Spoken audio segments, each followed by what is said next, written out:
In the 1980s, director-producer Ivan Reitman helped alter the way Hollywood was making comedies. He produced Animal House and directed Meatballs, Stripes, and Ghostbusters. His movies that the New York Times calls sweetly cynical comedies that celebrate a kind of wanton rebelliousness are almost always box office hits.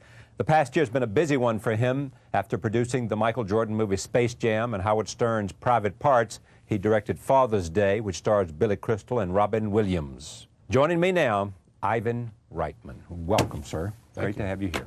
Now, you've said once, the worst day I ever had directing is better than the best day I ever had producing. And I'll stick with that. Okay.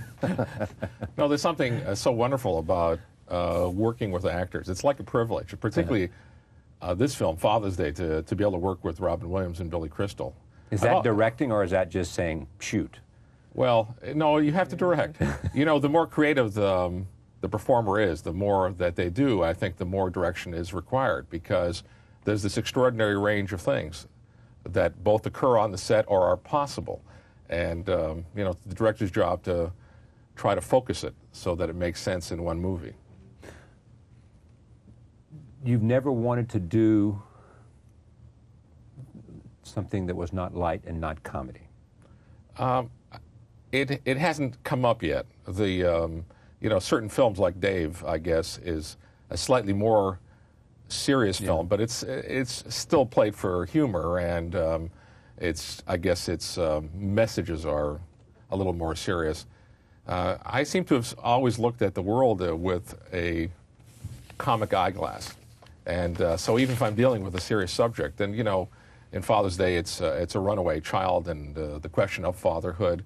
It's really looked at from the most humorous side of it. What do you learn from other directors, movies you see made? What informs what you do? Life.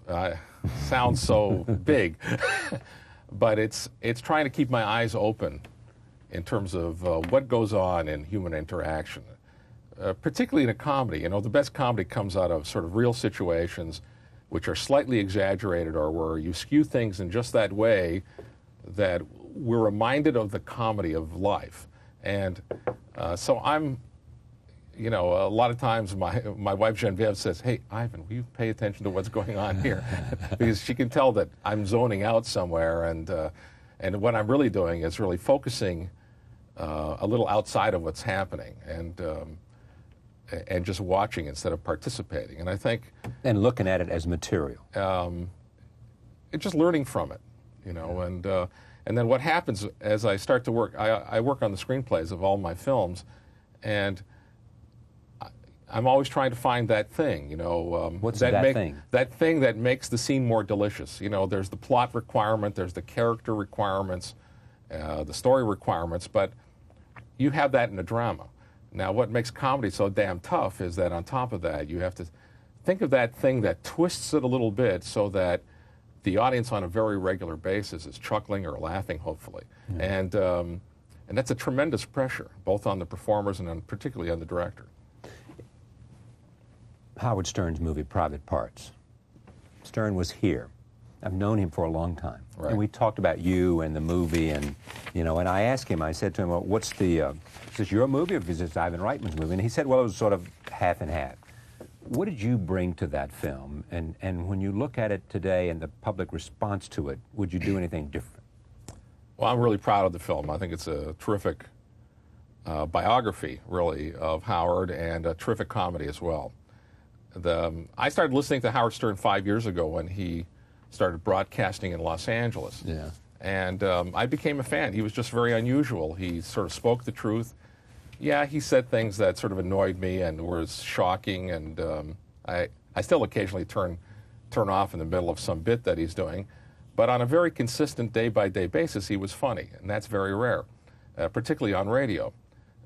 So I called him up about 6 months after I was listening and said, you know, you ought to be in pictures. And he was so happy to hear from anyone in Hollywood. He said, can you come down and talk to me?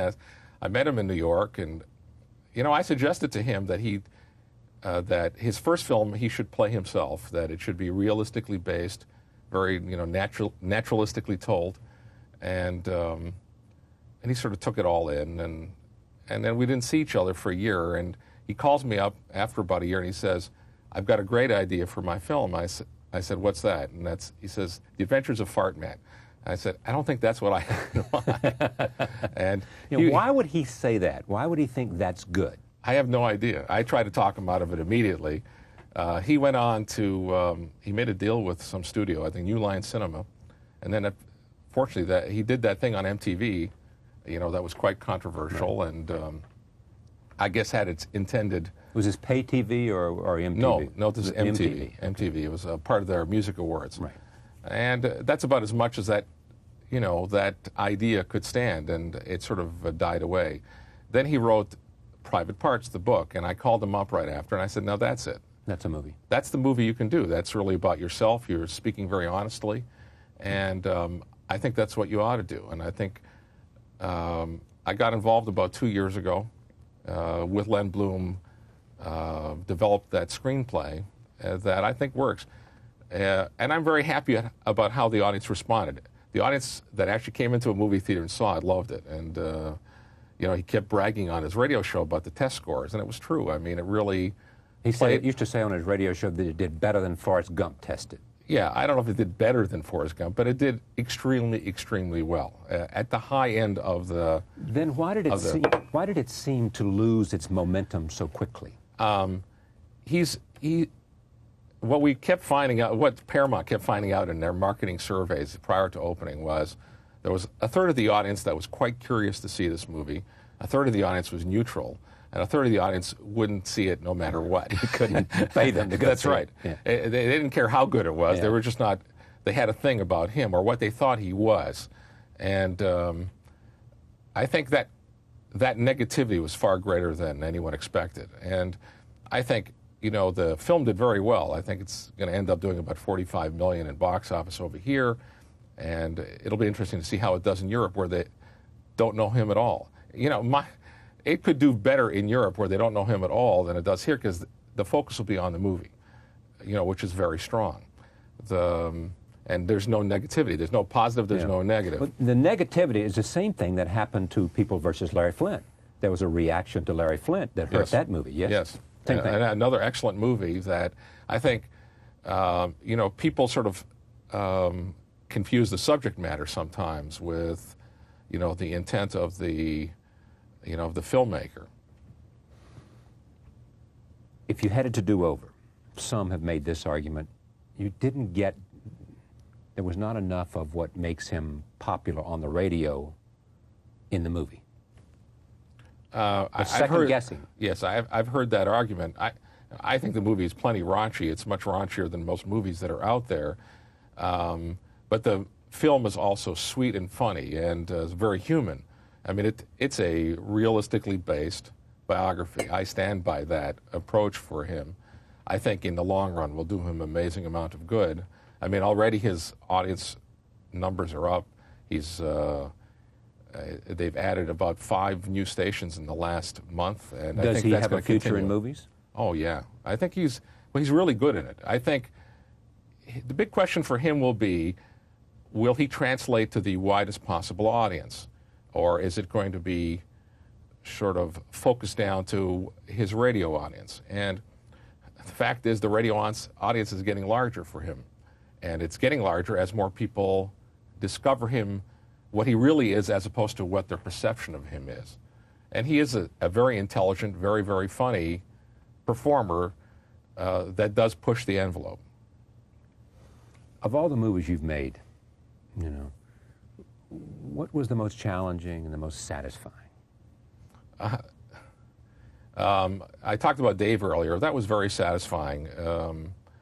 There was a way that movie came together that I'm very proud of. I think I get a lot of people telling me now that that's, although it's by far not my most successful film, from a box office standpoint, it seems to be a film that, has sort of touched people in a special way in terms of their, desires about government and what they would like in a leader. And it is a fairy tale, but it's a sort of a very realistically based fairy tale.